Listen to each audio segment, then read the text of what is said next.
தான் என்னோட இன்ஃபார்மெண்ட் வராம பாருங்க. திருப்பதி ஐயா என்னடா எப்படி இருக்க? வா நம்ம கதை முடிச்சுங்க ஐயா. அதெல்லாம் ஒன்றும் வா, மெதுவா வா, தைரியமா நான் வந்தல. இதுக்கு மேலே உனக்கு என்ன தைரியம் வேணும்? வா.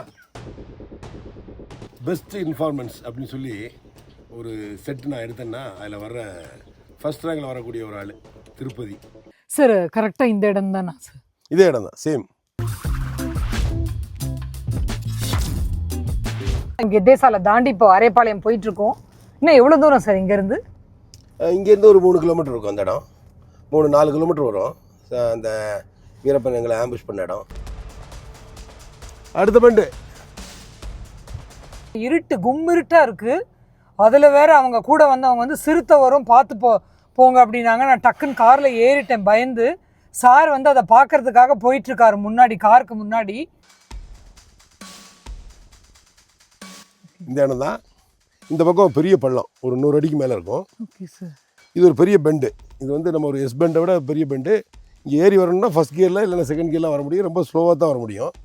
அந்த நேரத்தில் வந்து கர்நாடகா போலீஸ் அடிக்கிற மாதிரி அடிக்கணும்னு நினச்சிருந்தா இங்கே கல் வச்சுருக்கணும், இல்லை ஒரு மரத்தை குறுக்க போட்டுருக்கணும். வீரப்பன் அதை செய்யலை. ஏன்னா இங்கே வந்து கொஞ்சம் வண்டி மூவ்மெண்ட் அதிகம். அப்போ என் வண்டி வர்றதுக்கு முன்னால் வேறு வண்டியில் வந்துன்னா எனக்கு தகவல் வந்துடும், இந்த மாதிரி கல்லை குறுக்க போட்டுருக்காங்கன்னு சொல்லி. அதனால் வீரப்பன் புத்திசாலித்தனமாக அதை செய்யலை. ஆனால் இங்கே வரும்போது ஸ்லோவாக தான் வரும் வண்டி.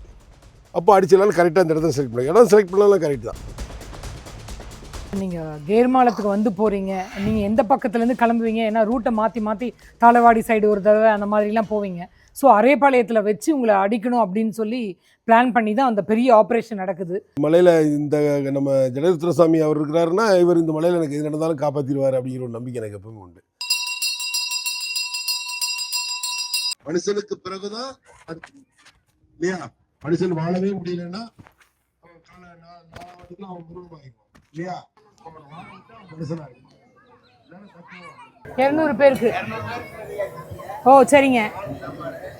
Vegetable biryani mostly alcohol addict ஆயிட்டாங்க சார். கொஞ்சம் அது கொஞ்சம் அவேர்னஸ் கிரியேட் பண்ணி கொஞ்சம் இது பண்ண முடியுமான்னு கேட்குறேன் சார். அதாவது இது ஒரு சரியான கேள்வி. ஆனா இதை எத்தனை பேர் விரும்புறாங்கன்னு கேளுங்க. வீரப்பன் வந்து இந்த ஊர்ல வந்து 7 பேரை வெட்டினாங்க அப்படின்னு சொன்னாங்க. ஸோ அந்த நாளை திருப்பி எங்களுக்கு நினைவுபடுத்தி சொல்லுங்களேன், என்ன நடந்தது அந்த மலையில? அந்த மலையில் 8 பேர் மொத்தம். 8 பேரில் வந்து 7 பேர்த்த அப்படியே வெட்டிட்டார் வீரப்பன். சின்ன பசங்க வந்து 9 வயசு 12 வயசு பசங்க 3, மற்றவங்க எல்லாம் கொஞ்சம் பெரியவங்க. 8வது ஆள் அவன் தப்பிச்சிட்டு இங்கேருந்து போயிருக்கான். தப்பிச்சிட்டு போயிங்க ஹாசனூர் போய் ஹாசனூர்லேருந்து அங்கே சொல்லி அங்கேருந்து நிவாசை அவங்க பண்ணாரியில் இருந்தாங்க. அங்கே போய் அவங்க சொல்லியிருக்காங்க, ஒரு பெரியவர் வந்துங்க கை கும்பிட்டே இருக்காங்க. கை கும்பிட்டு இருக்கும்போது இப்படி வெட்டியிருக்காங்க. அவர் எப்படி அவங்க வெட்டினதுமோ கீழே விழுந்துருக்கான். இந்த கை அப்படியே இருக்குங்க. இவர் தான் சிவனையன். அந்த மஞ்சுகுவாப்பட்டியில் 7 பேரை கொண்டான் இல்லையா, அதில் 8வதாக அடிபட்ட ஆள் இவர். இவரை கொல்லதுக்கு முயற்சி பண்ணி அடித்தாங்க அருவாளால். கடவுளுடைய இது பாருங்கள், அந்த அருவாள் அந்த கோபக்காரனுடைய கண்ணில் வந்து தப்பி அவருடைய பின்பாக இவருடைய இந்த தலையில் அடிபட்டுருச்சு. 2 மணி இருக்குதுங்க. 2 மணி இருக்குது. இப்படி 4 பேர், முன்னாடி ஒருத்தான், அது பின்னாடி நான் பின்னாடி ஒரு தம்பி, அதுக்கு பின்னாடி ஒருத்தான்.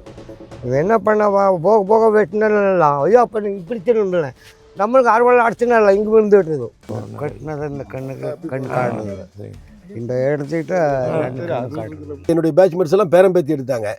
அப்போ என் மனசுக்குள்ளே ஒரு தராசு வந்து அப்படியே நின்று பார்த்துது. சரி, பண கஷ்டம் எவ்வளோ இருந்தாலும் சமாளிச்சுக்கலாம். ஆனால் இவங்களுக்கு செய்கிறதுக்கு நம்மளை விட்டால் நம்ம யாரும் வரமாட்டாங்கன்னு எனக்கு நல்லா தெரிஞ்சு போச்சு. ஏதாவது செய்யணும், அதான் தனியாளாக இறங்கிட்டேன்.